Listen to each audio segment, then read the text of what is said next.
একটা জিনিস আমাদের লাইফে কিন্তু অ্যাকচুয়ালি প্রতিনিয়ত হয়ে আসতেছে বা প্রতিনিয়ত অ্যাকচুয়ালি ঘটতেছে যে আমরা লাইফে কি করব বিষয়টা নিয়ে আমরা বুঝতেওছি না, বাট এটা না হওয়ার কারণে কিন্তু আমরা জীবনে অনেক সমস্যার সম্মুখীন হচ্ছি।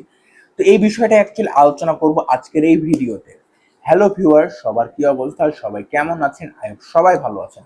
আজকের ভিডিওর টপিকটা ছিল যে অ্যারেঞ্জ ম্যারেজ নাকি লাভ ম্যারেজ, কোনটা বেশি ইম্পর্টেন্ট।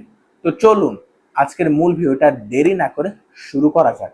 ব্যাপারটা হয়েছে কি জানেন, যে লাভ ম্যারেজের ব্যাপারটা হচ্ছে যে একটা মানুষের সাথে আরেকটা মানুষের রিলেশন করে যে কমিউনিকেশন হয় বা যে সম্পর্কটা হয় ওইটা হচ্ছে লাভ ম্যারেজ, এটা আমরা মোটামুটি সবাই জানি। অন্যদিকে অ্যারেঞ্জ ম্যারেজের ব্যাপারটা কি, যে বাবা মার সম্মতিতে যে অ্যাকচুয়ালি পছন্দ করে বিয়েটা হয় ওটা হলো অ্যারেঞ্জ ম্যারেজ, এটা আমরা কিন্তু সবাই জানি। বাট ডিফারেন্সটা কি জানেন, অ্যারেঞ্জ ম্যারেজের থেকে কিন্তু লাভ ম্যারেজটা সব থেকে বেশি হচ্ছে। তো আমার কাছে যেটা প্রেফার হয় বা যেটা আমি অ্যাকচুয়ালি মনে করি ওই বিষয়টাই বলবো, যে লাভ ম্যারেজের ব্যাপারটা কি দুজন দুজনের প্রতি আন্ডারস্ট্যান্ডিং, দুজন দুজনের প্রতি কমিউনিকেশন, দুজন দুজনের প্রতি যে অ্যাকচুয়ালি কেয়ারিং বা সাপোর্টিভ একটা মাইন্ড, দুজনকে কিভাবে বোঝা বা স্যাক্রিফাইস করে, এই জিনিসগুলো না একটা সম্পর্কের ক্ষেত্রে অনেক ইম্পর্টেন্ট একটা ব্যাপার। আমি একটা মানুষের সাথে সারাটা জীবন থাকবো, তাকে না জেনে না বুঝে আমার জীবন সঙ্গী যে বানাতে যাচ্ছি, এই বিষয়টায় যে আমরা কি কখনো ভাবতেছি বা অ্যাকচুয়ালি মনে করতেছি? আমার কাছে এই বিষয়টা খুবই মানে চিন্তিত মনে হয় আর কি, ব্যাপারটা এমন। অন্যদিকে যে অ্যারেঞ্জ ম্যারেজ যে ব্যাপারটা দেখেন, যে বাবা মার সম্মতিতে ঠিক আছে বিয়ে করলাম, বাট আমি যার সাথে সারাটা জীবন পার করব সে মানুষটাকে আমার জন্য পারফেক্ট, বা আমি তার সম্পর্কে কতটুকু জানি অ্যাকচুয়ালি, এটা বলেন। এটা জানাটা ইম্পর্টেন্ট না? অবশ্যই ইম্পর্টেন্ট। তাই আমার কাছে এই জেনারেশনে মনে হয় যে অ্যারেঞ্জ ম্যারেজের থেকে লাভ ম্যারেজটা হওয়াটা বেশি ইম্পর্টেন্ট। হ্যাঁ, এরকম অনেকেই হচ্ছে যে লাভ ম্যারেজ ভালো হচ্ছে আবার অ্যারেঞ্জ ম্যারেজ খারাপ হচ্ছে, আবার এরকমও অনেক হচ্ছে যে অ্যারেঞ্জ ম্যারেজে মানুষ ভালো আছে আবার লাভ ম্যারেজ খারাপ হচ্ছে। ব্যাপারটা হচ্ছে আপনার নিজের মধ্যে কথা। তারপরেও আমি আপনাদেরকে প্রেফার করব যে লাভ ম্যারেজ জিনিসটা অ্যাকচুয়ালি বেশি বোঝা বা সব দিক দিয়ে বেশি অ্যাকচুয়ালি হেল্পফুল। আপনি কি জানেন ঢাকা শহরে প্রায় দৈনিক 2টা থেকে 3টার মতো ডিভোর্স হচ্ছে। আমাদের সম্পর্ক অ্যাকচুয়ালি হওয়ার থেকে টিকিয়ে রাখাটা অনেক বেশি ইম্পর্টেন্ট হয়ে গেছে। 2 বছর 4 বছর 5 বছর হয়ে গেছে, সম্পর্কের মধ্যে অ্যাকচুয়ালি এই কমিউনিকেশনটা আর নেই, আন্ডারস্ট্যান্ডিংটা নেই। কারণ কি?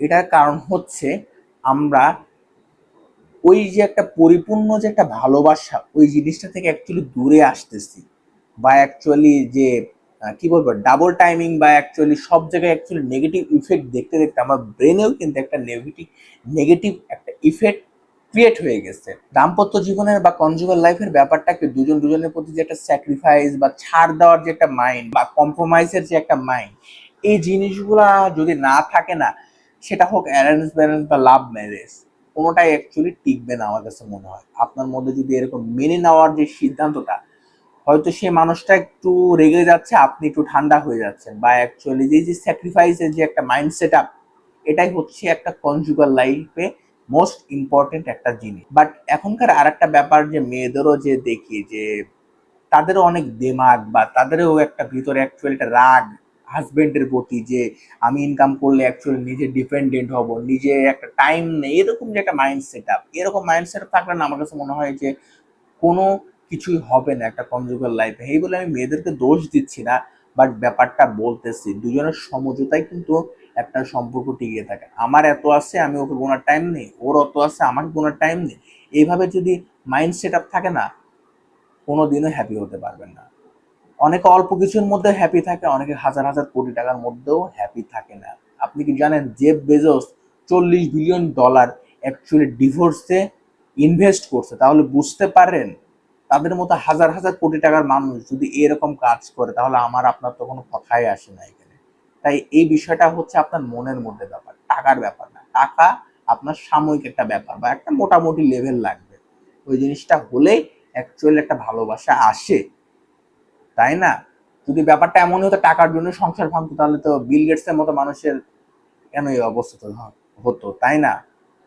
বিল গেটসেরও কিন্তু অ্যাকচুয়ালি সংসার ভেঙে গেছে 27 বছর সংসার করার পরে। তাহলে সেখান থেকে আমাদের কোনো কথা আসে না। তাই দুজনে মতামত বোঝাটা অনেক বেশি ইম্পর্টেন্ট। তো এই ছিল আজকে ভিডিওটা। তো ভিডিওটা কেমন লেগেছে সেটা কমেন্টে জানান, আর যদি আসলেই ভালো লেগে থাকে লাইক অবশ্যই দিবেন আর চ্যানেলটি অবশ্যই সাবস্ক্রাইব করবেন। তো আজকে এখানে শেষ করছি। আল্লাহ হাফেজ।